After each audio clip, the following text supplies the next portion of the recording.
Eu sou Maria Aparecida e você lembra, eu vim aqui para falar de mediunidade clínica, que é uma coisa que os meus alunos, os meus clientes sempre perguntam, né?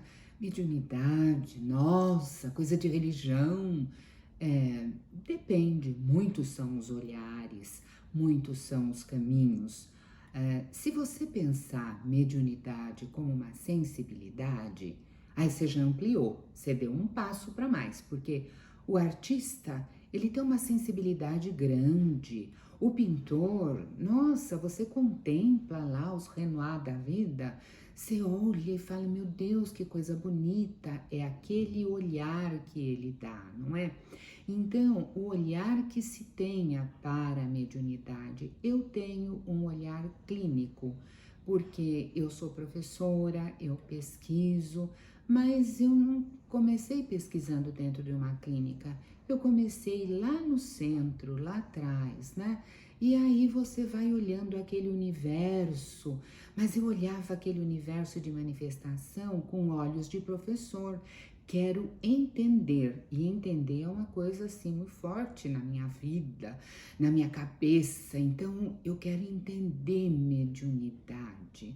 O que é isso? A pessoa está sentada ali, de repente, ela tem umas coisas estranhas, entra em transe e fala: eu sou pai João, eu sou irmã, não sei quem.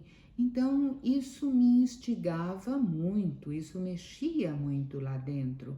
E nesses muitos olhares, nesses espaços de conhecimento, quando você pensa em mediunidade, o que vem em primeiro lugar para você? Para mim, vem assim: comunicação com uma outra dimensão, comunicação com outros espíritos, o meu espírito se comunicando com outros, comunicação com o meu próprio espírito. Então começaram algumas indagações e eu não descartava nada. E eu fui juntando as coisas que eu aprendia lá na universidade e as coisas que eu aprendia no centro. Na universidade não tinha espaço para discutir isso. No centro também não tinha espaço para eu discutir o que eu aprendia na universidade. E intercalar isto, né? Fazer estas coisas se conectarem, era uma coisa muito importante para mim, porque tudo era conhecimento, e você não esqueceu que eu sou professora, né? Então eu tinha que entender aquelas coisas.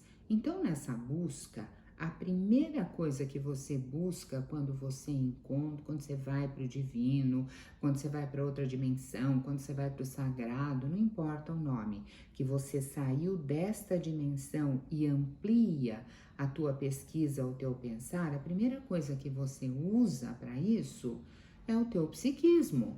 Então, entre aquilo que você vê aqui e entre aquilo que você chama de espiritualidade, cada um chama uma coisa, cada um põe um nome, não é? Cada um conceitua de um jeito.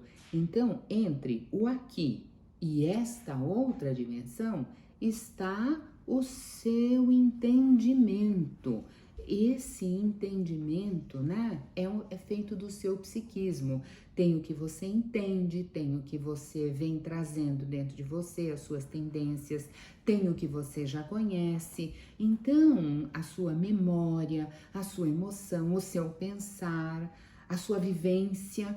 Então, tudo isso interfere e tudo isso faz parte do seu psiquismo. Então, entre a sua vida cotidiana, aqui o arroz com feijão, e a vida espiritual, existe um espaço aqui no meio.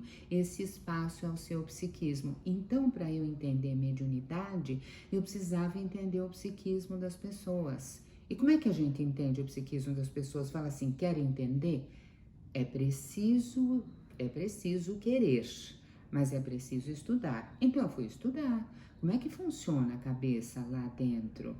Aí, estudando uma coisa e outra, indo no centro e na universidade, nossa, aquilo foi ficando cada vez mais fácil de eu conceituar o que eu queria, de eu entender um pouco mais, uma coisa auxiliava a outra, embora esses dois universos não conversassem um com o outro, né?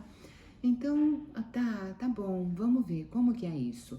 E a primeira coisa que eu fui observando foi assim, que a mediunidade, essa função sensorial que a gente tem, essa percepção fina, esse senso mais fino de perceber as coisas, esse perceber o mundo energético, ela dependia muito da sua percepção, de como você funcionava aqui dentro, dependia muito da sua forma de ser, dependia muito da sua personalidade.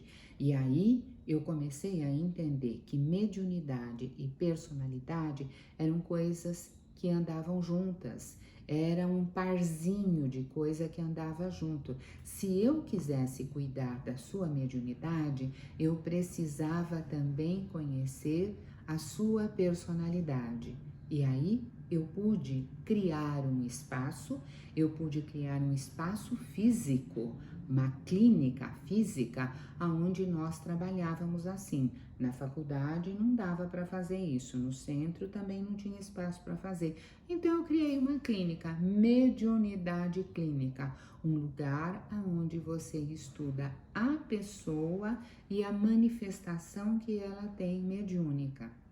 Então, nessa manifestação mediúnica, a gente estava ali, conhecendo junto, atuando junto. Então, você vê, tem muitos caminhos, porque essa sensibilidade que o meu cliente trazia, as percepções que ele tinha, não necessariamente ele tinha que ser espírita, umbandista, católico. Sensibilidade todo mundo tem, percepção do universo extrasensorial todo mundo tem. E aí, como é que faz?